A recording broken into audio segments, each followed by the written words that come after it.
Fresh na fresh yung gulay.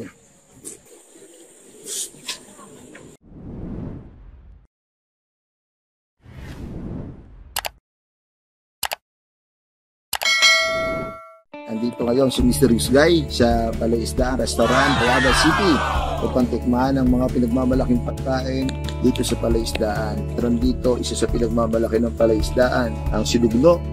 Ito, sinugno. And syempre itong hito. Okay? Hito at hindi kompleto ang Palaisdaan kung walang sisaladang pako na may toppings sa itlog at saka sardinas. Syempre ang longganisang lukban, ang pinagmamalaking pakbet, ang napakasarap na inihaw na pork chop.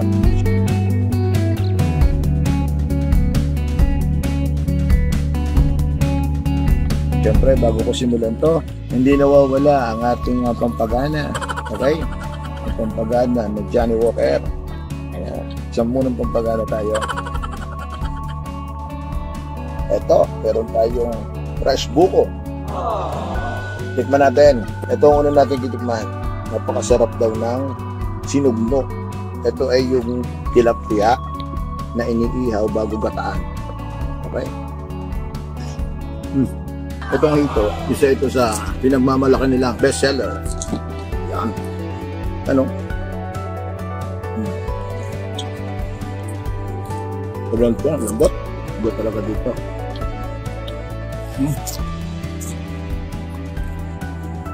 Tignan natin po.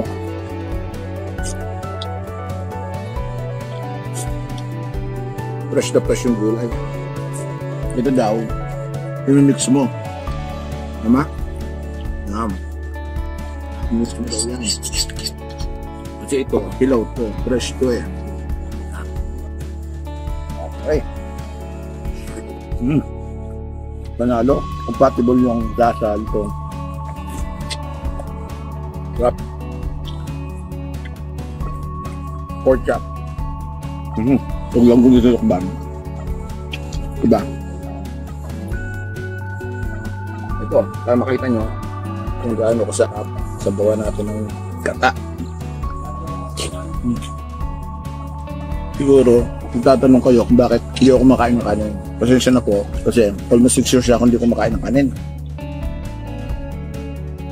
Itong Palaisdaan, dinadayo to.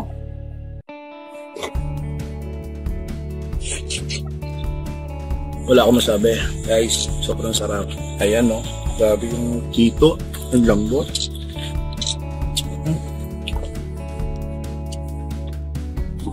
Wala akong ititira.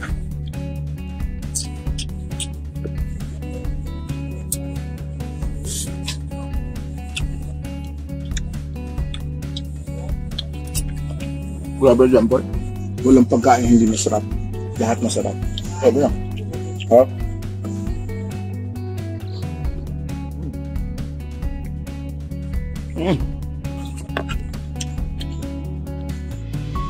Grabe na.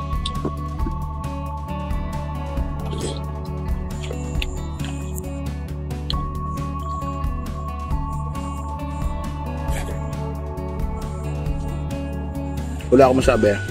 Dito, perfect ang lasa, malambot, pork chop, pakbet, insaladang pako, yung gumising lokban, sinugno, lahat napakasarap. Ilan lang ito sa mga pinagmamalaking pagkain ng Palaisdaan Restaurant dito sa Tayabas. Makikita ninyo, napakasarap kumain dito dahil nasa kubo ka.